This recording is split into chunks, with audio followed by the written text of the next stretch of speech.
ആ എന്തായിട്ട് പറ. ആ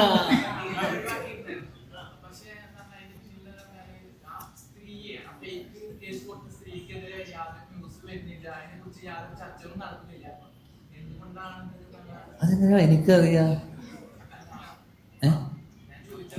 അതെന്തുകൊണ്ടായിരിക്കും നിനക്കെന്താ തോന്നുന്നേ?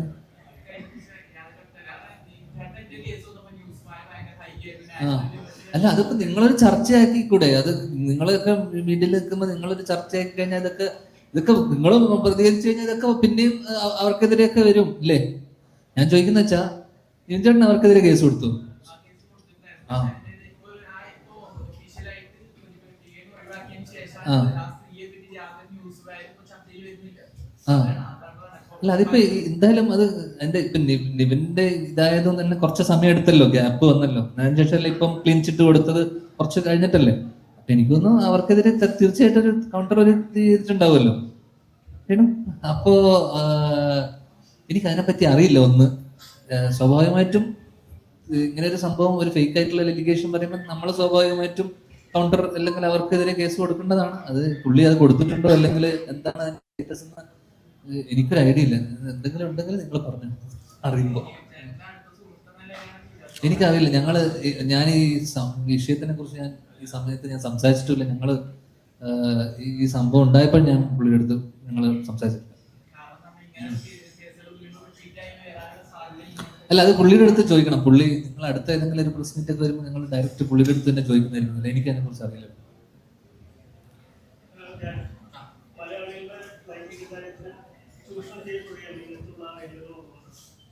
ആ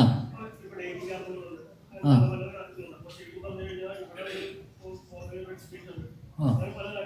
ആ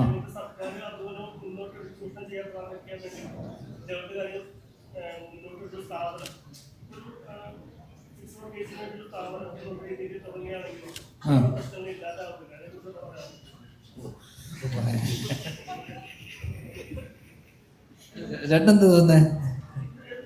ഒരു പരിധി വരെ ഇല്ലാതാവുന്നാണോ തോന്നുന്നേ?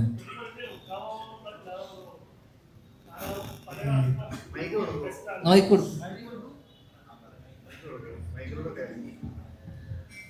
ഇപ്പൊ തന്നെ ബസ് സ്റ്റാൻഡുകൾ, റെയിൽവേ സ്റ്റേഷനുകൾ, ഇപ്പൊ പാലത്തിന്റെ മുകളിൽ, പാലത്തിന്റെ അടിയിൽ, അങ്ങനെയൊക്കെ നമ്മൾ പല പല റേഡിയസ് പോകുമ്പോൾ സുരക്ഷിതരല്ല എന്ന് നമുക്ക് തോന്നുന്നുണ്ട്. അപ്പൊ ആളുകൾ പണ്ടേ മുതൽ തന്നെ ഒരു ചിന്താഗതിയുണ്ട്. ഇപ്പൊ ബസ് സ്റ്റാൻഡിൽ നിന്ന് ഒറ്റയ്ക്ക് നിൽക്കുന്ന ലേഡി, അല്ലെങ്കിൽ റെയിൽവേ സ്റ്റേഷനിൽ ഒറ്റയ്ക്ക് നിൽക്കുന്ന ലേഡി, അവരൊക്കെ നിൽക്കുന്നത് സെക്സ് വർക്കേഴ്സ് ആണോ അല്ലയോ എന്നുള്ളവർക്ക് അറിയാൻ പറ്റില്ല.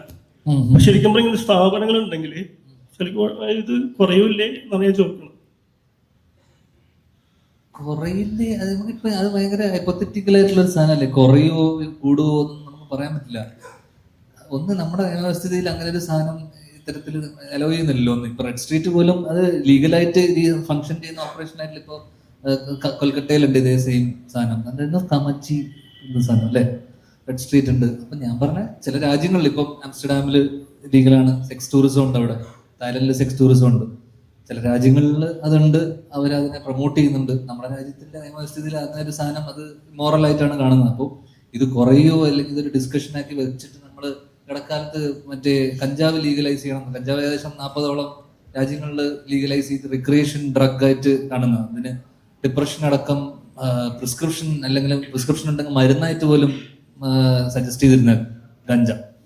അപ്പോൾ ഈ മരുവാന, മെഡിക്കൽ മരുവാന എന്ന് പറഞ്ഞിട്ട് ഇതിനെ വിളിക്കുന്നു. അപ്പൊ ഇത് കൂടുവോ കുറയോ എന്ന് പറയുമ്പോൾ നമുക്കതിനെ ഇപ്പോഴുള്ള അവസ്ഥയിൽ നമുക്കത് കൂടുവോ കുറയോ എന്ന് നമുക്ക് പറയാൻ പറ്റില്ല. പക്ഷെ ഇവിടുത്തെ സിസ്റ്റം അതിനെ അനുവദിക്കാത്തിടത്തോളം ലീഗലായിട്ട് നമുക്ക് അതിനെ ഒരിക്കലും പ്രൊമോട്ട് ചെയ്യാനുള്ള വകുപ്പ് ഒന്നുമില്ല അല്ലേ?